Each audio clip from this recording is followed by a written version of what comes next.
Part 3 of Valentine's day special சீரீஸில் another type of rose எப்படி பண்ணுறேன்னு பார்க்கலாம். இந்த ரோஸ் பண்ணுறதுக்கு 2 லேயர்ஸ் ஆஃப் பெட்டல்ஸ் நம்ம பண்ணோம். பைப் கிளீனரை டபுளாக ஃபோல்ட் பண்ணிவிட்டு கட் பண்ணிக்கோங்க. அந்த கட் பண்ண பீசஸையும் நம்ம ஃபோல்ட் பண்ணிக்கணும். தென் சிங்கிளாக ஒரு பைப் கிளீனர் எடுத்துக்கோங்க. அதில் நம்ம ஃபோல்ட் பண்ண பைப் கிளீனர்ஸ் இருக்கும்ல, அதை நம்ம இப்படி ட்விஸ்ட் பண்ணிக்கணும். 1 by 1 கேப் இல்லாமல் நீங்கள் ட்விஸ்ட் பண்ணணும். இன்சைட் வைக்கிற கட்டட் பைப் கிளீனர்ஸ் இருக்குல்ல, அது வந்துட்டு பிக் பெட்டல்ஸ்க்கு 5ம் ஸ்மால் பெட்டல்ஸ்க்கு 4ம் வச்சுருக்கேன். அப்போ தான் உங்களுக்கு சைஸ் டிஃப்ரென்சியேஷன் கிடைக்கும். இப்போ நான் 5 பீசஸ் ஆஃப் பைப் கிளீனர்ஸையும் ட்விஸ்ட் பண்ணிட்டேன். இது எல்லா எட்ஜஸையும் என்ன பண்ணணும்னா சேர்த்து நீங்கள் ஒன்றா ட்விஸ்ட் பண்ணுற மாதிரி இருக்கும்.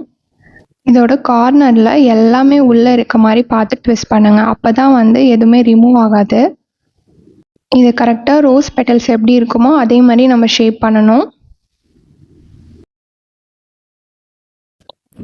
கரெக்டாக நான் ஷேப் பண்ணதுக்கப்புறம் ஃபர்ஸ்ட் லேயருக்கு 3 பெட்டல்ஸ், செகண்ட் லேயருக்கு 3 பெட்டல்ஸ் பண்ணிட்டேன். இப்போ பைப் கிளீனரில் ஸ்டிக்கிங் பர்பஸ்க்காக நான் பைப் கிளீனர் ரோல் பண்ணிக்கிறேன். இதுக்கு மேலே இந்த பெட்டல்ஸை நான் பேஸ்ட் பண்ண போகிறேன். 3 பெட்டல்ஸும் ஒன்று ஃபேஸ் பண்ண மாதிரி இதை பேஸ்ட் பண்ணிக்கணும். செகண்ட் லேயரிங்கும் அதில் இருக்க கேப்ஸில் ஃபில் பண்ணுற மாதிரி நீங்கள் பேஸ்ட் பண்ணிக்கணும்.